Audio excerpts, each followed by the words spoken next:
So to use trapcode particular, we need to create a new solid. I typically just call this particular. The color is not going to matter because this will become transparent, but just for organization purposes, I typically make my solid black. Then we go to the Effect menu and apply trapcode particular, and what you'll see are the default settings of trapcode particular. The preview section has a near real-time preview of the settings, and we can change the camera view as well as the emitter position as it says right here in the window. Shift-click to change the position of the emitter. Now let's move on to the emitter section. If we twirl this open, our first setting here is particles per second. Simply put, this is the number of particles that are emitted for every second in time that passes. After this, we have the emitter type. This defines the area in which the particles are generated. So right now we see that the particles are coming from a single point in space. And that is because our emitter type is set to a point. We can set this to something like a box, which is a three-dimensional box, inside which particles will be generated. Now, if we move down a little bit, we see we have an emitter size X, Y, and Z. Right now these are 50 by 50 by 50.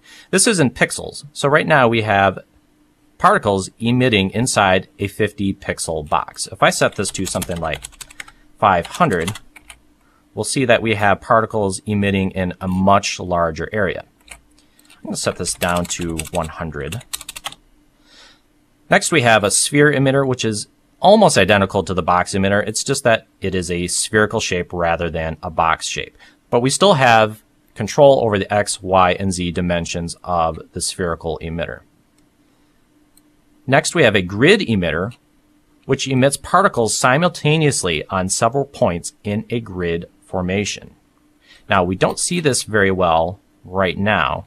So what I'm going to do is turn down the velocity. And what we're going to do is control the speed of the particles so they're not moving from their original point. Now we're going to see the grid formation. So this is the grid emitter right here. And if you're wondering how to control the shape of the grid emitter, we actually have to jump up to the options at the top of the window here and control the shape of the grid emitter with the settings right here. So if I set this to 10 by 10 by 1 in Z, we will have 10 by 10 by 1 in the Z axis here.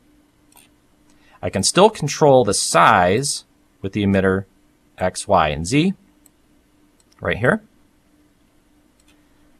Now in the options, you'll see that we have a setting here called periodic burst. If I turn this velocity back up a little bit, we'll see that on occasion, the particles are emitted simultaneously on the grid formation.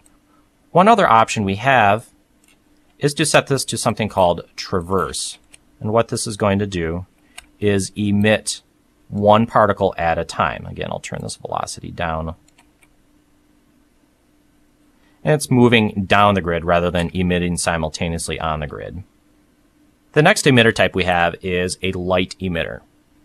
Now to use this, I need to create a new After Effects light, and I need to call this emitter. Now if I go back into my particular settings and I set the emitter type to light, it will now emit from the position of the light. Now this is very handy. I use this a lot because in particular, our X, Y, and Z controls are set such that we have position X and Y in one property and position Z in another. And this makes it a little bit difficult to control our three-dimensional location of our emitter within the particular interface. So if I set this to a light emitter, my three-dimensional location of the emitter is now set to the light. And this is very handy. I use this all the time. Another cool thing about this is that in our light options, the color of the light will affect the particle, as well as the intensity. So if I turn the intensity down, I can control the particles per second coming out of this light. I can also have multiple light emitters with differing settings. So if I set this to a different color here, now with one use of particular and two different lights, we've got particles emitting from two different sections. So the light emitters are very handy, and I use them all the time. Layer and layer grid emitters use a 3D layer in your composition to emit particles. Layer grid emits from a layer in a grid formation, just like the grid emitter. So to demonstrate this, I'll create a new solid. We'll make this a blue. Like I said, I need to make this a 3D layer. And I'm going to get rid of these lights right now. So if I set this to a layer emitter, get rid of the lights. And I'm going to rotate this just a little bit. My emitter type is a layer. I need to define the layer that I'm going to use as my layer emitter. So I've got this cyan solid here. And if I turn that off, we'll see that we have particles emitting from the space of the solid.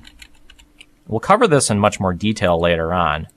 So using a layer emitter is a great way to emit particles in 3D space without using your position X, Y controls here, and without using something like a box control to estimate where your particles are going to be. Using a layer emitter will give you a much more detailed way of controlling where your particles are being emitted.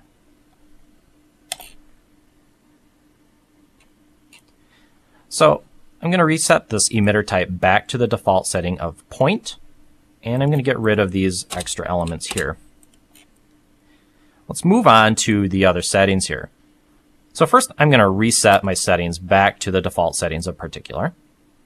And we're going to cover the direction settings right now. The default setting is uniform. What this means is that as the particles are emitted from a point or whatever we have set, they will move uniformly in all directions. Next, we have the directional setting.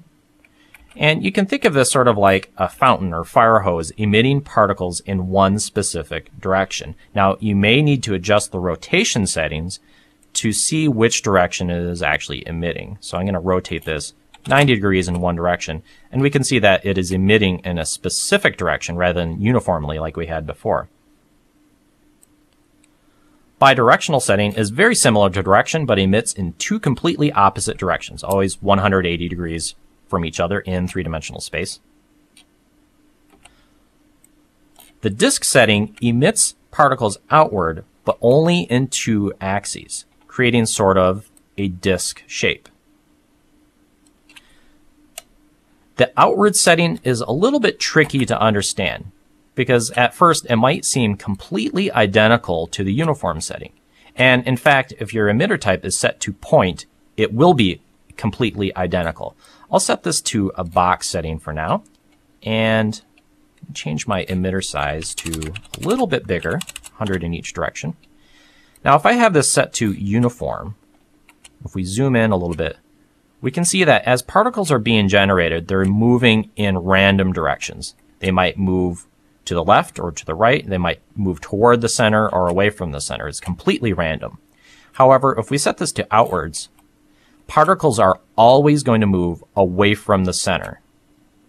So that's why setting this to a point setting is not going to have any effect, because they're always at the exact center and always moving outward. Next, the direction spread setting allows us to control the area of emission of the particles. Now, let me demonstrate what I'm talking about.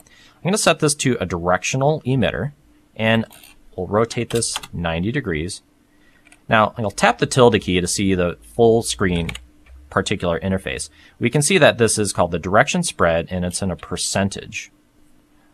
So I'm going to change the directional spread to 50. So this would be 50%. And our particles will emit 50% of the total area, which is 360 degrees. So we have a potential of emitting particles in 180 degree area, 50% of 360. So the directional spread just gives us a control over how wide of an area a directional emitter will emit. And this works for both directional and bidirectional emitters. Now, as I've been using so far, the X, Y, and Z rotation controls will control the emitter rotation in 3D space. Specifically, this controls the rotation of the emitter when a particle is born. So if this changes over time via keyframing, all particles generated will emit in different directions over time.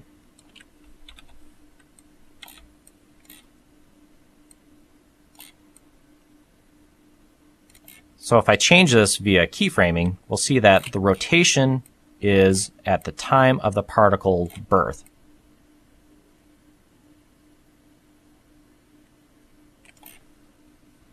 Now to clear all my settings, I'm going to go to my presets here and select 0 full reset. The difference between using this setting versus clicking the reset button up here is that this will clear all keyframes and reset all my settings back to their default setting. Clicking reset at this point is only going to reset the settings and then create a new set of keyframes. So the reason we've got this full reset setting right here, and it's actually quite handy, is to eliminate all keyframes and get Particular back to the default settings. So let's move on to the next setting, which is velocity.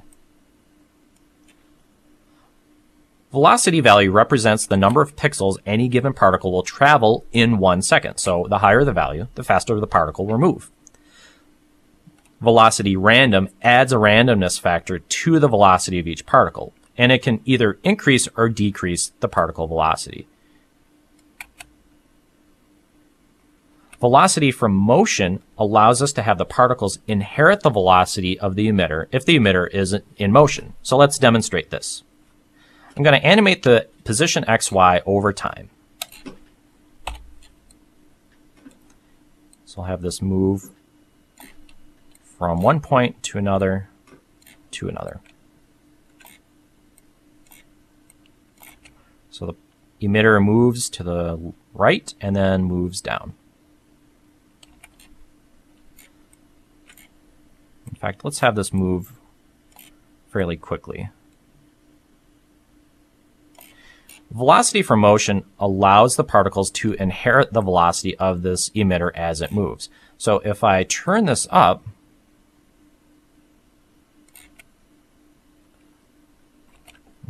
we can see that as the emitter moves from left to right, these particles here inherit that velocity and keep moving to the right as the emitter was doing prior to that.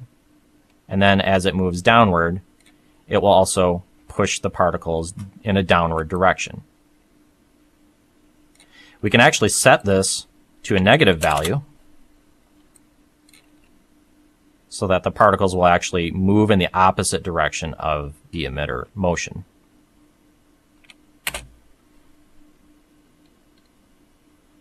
So that covers the basics of the emitter section. Let me close that up and open the particle section here. Again, let me select the full reset preset and look at the first setting here. In particular, particles have 3 stages: birth, life, and death. Essentially, life is the amount of time any given particle exists, whether we see it on screen or not. This control here defines the life in seconds of any given particle at the time it is born. If life is animated over time, any given particle will take the value of life at the time the particle is born.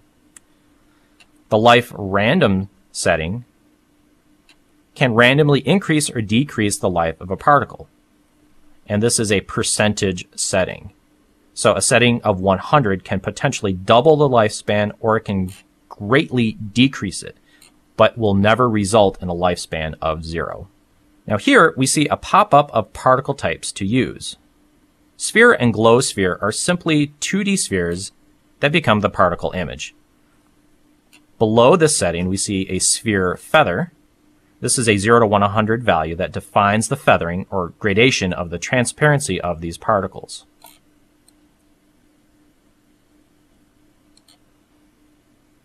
A setting of 0 results in no feathering of the particles. So if I set this to a sphere and turn this up, we basically see a perfect sphere circle with no gradation of the transparency. Glow sphere is almost identical to the sphere particle, but it adds a surrounding glow to the sphere itself. And what no DOF means is that these particles will not have depth of field, and we'll cover that later. The sphere feather control will still control the feathering of the particles, but the glow settings are controlled in the options up here at the top. Right here, we have the size, opacity, and feather of the glow right here. And we can also control the transfer mode of how the glow interacts with the particle itself. So it goes without saying that these glow settings are not animatable over time. We cannot keyframe them. We'll only be able to define them at one point and will not be able to animate them over time. Next we have a star particle type. This is a 4-point star shape, which also has a glow surrounding it, just like the glow sphere, and it can also be modified in the options I just showed you. Cloudlet and smokelet appear as a cluster of spheres that are treated as one particle. Smokelet is the same as cloudlet, except that it adds a random color shading to each particle, making it more useful for smoke settings. That color of the shading is defined up here in the options as an RGB color value. Being that these are essentially made for sphere particles, both of these particle types have a feathering control that controls the feathering exactly the same way as the sphere particle.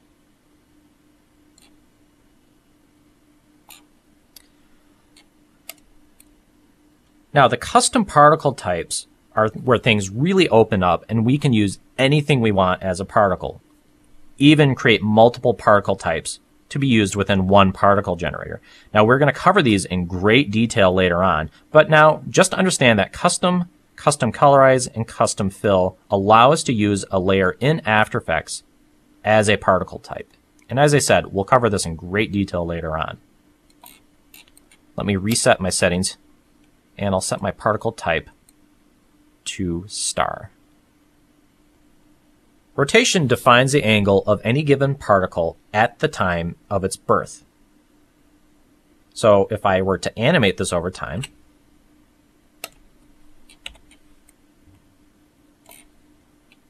set this to 1 full revolution, we'll see that each of these particles as they are born have a different rotation control. It doesn't rotate all of the particles at once. It controls the rotation of the particle at the time of its birth. Now, if we don't have any keyframes on this, and I do change the rotation value here, we will see that all the particles would be rotating because we're not changing the rotation at its birth because we're not animating anything. Now, the rotation speed makes our particles rotate over time. This value refers to the number of revolutions per second, so it doesn't have to be very high at all. A setting of 1 makes each particle rotate 1 full revolution each second. Also, this can be a positive or negative number. So setting this to -1 will make them rotate in the opposite direction. Typically, I leave this at a very low value, like 0.1. The size setting defines the size of any given particle at the time of its birth. The numeric value itself doesn't correspond to anything directly. A setting of 5 does not correspond to 5 pixels, but small values produce small particles, as you would expect. Similar to the other randomizers in particular, size random will add or subtract a randomly generated value to the size of the particles. This is random per particle. Size over life gives us a simple chart that represents the size over the life of each particle. This chart shows a particle size in the y-axis and the time from particle birth to death in the x-axis. When the curve hits the topmost part of the x, that will be the size defined by our size setting, plus any randomness added with the size random setting. You can draw your own chart here, but most of the curves that you'll commonly use are to the right of this graph. I'll tap the tilde key so we can see all of these.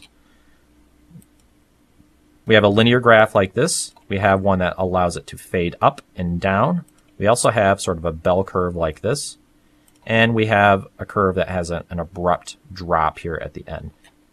Typically, I use this graph right here. This will allow the particle to size up and then gradually size back down over life.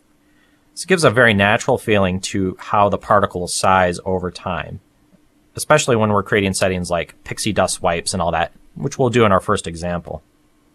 Now, back in this chart here, there are a number of options that we have to flip our chart around or even randomize it.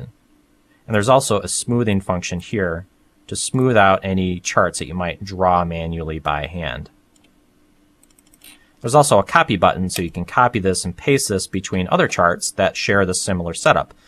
Which brings us to the next section here, which is opacity, which also has an opacity over life section.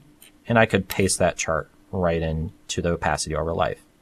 So similar to the size and size random, opacity and opacity random work exactly the same way. So if I set some opacity randomness here, we'll see that our particles have a little bit of random opacity from particle to particle. Now to add some color to our particles, we can do this in 3 different ways. If I scroll down here, first, we can set a color at the birth of a particle, which is the default setting. Right now, each particle, as it is born, becomes a white. Right now, I can change this to a blue, and all the particles would become blue. We can set a color over the life of the particle, which we would control down here, under Color Over Life. If I twirl this open, we'll see a chart that graphs the color of the particle over its lifetime. We tap the tilde key again. So from the birth of the particle to the death of the particle, it will cycle through a red to a yellow, green, all the way to a blue. This is the default color setting, but we've got some other color palettes that we can pull up right here, like the white to blue. So the particles will be born a white, they'll cycle through to a cyan, and then as they die, they'll become that blue that you see in this chart here. This is a very useful one. I use this one a lot. We can also set this to be random from this gradient. So this will still use this chart right here, but it will randomly pick colors from this chart and assign them to the particles as they are born. So these particles can be any shade of this chart right here, from the white through the cyan all the way to the blue. Now we can add and subtract colors to this as much as we want. I can just click in the area right below the chart, double click it, and change it to a different color. And we've added a different color to be chosen randomly from the gradient. We can also select a randomness to be added to this color, and what it will do is randomly shift the hue around for each of these particle colors. So we get a lot of flexibility over the color control of our particles from 3 simple settings here. To demonstrate this transfer mode control, I'm going to set this particle type to a glow sphere, and I'm going to turn up the size so we see a fair amount of these particles overlapping in space. This transfer mode control allows us to control how the colors blend together when particles interact in the same space.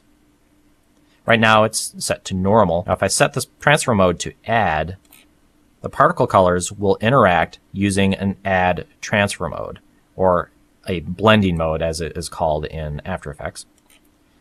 We can also set this to screen or lighten. Now it also has a couple very interesting controls down here at the bottom, which is even beyond something that After Effects has the ability to do, which is to change over time which transfer mode it's using. And again, we have the same type of chart here where we can gradually change how it is interacting. So down here at the bottom, we have a normal transfer mode, and up here at the top, we have a screen or add. So right now I've set this to normal/add over life. So I can have these particles start at add, and then over time gradually move down to a normal blending mode. So the particles will initially add together, and then over time they will slowly stop blending together and return to a normal blending mode. This is incredibly flexible, and like I said, After Effects even lacks this ability to change blending modes over time, and I think this is a great control. Typically, I leave my particles set to an add blending mode instead of using normal or add over life. I like the look of using an add transfer mode. I think it really adds to the color and aesthetic of the particle settings. This concludes the overview of the emitter and particle sections. You'll find that a majority of your adjustments will likely occur in these two sections, and it pays to be very familiar with them. And now, with these two sections covered, we have a good basis to start creating some of our own settings.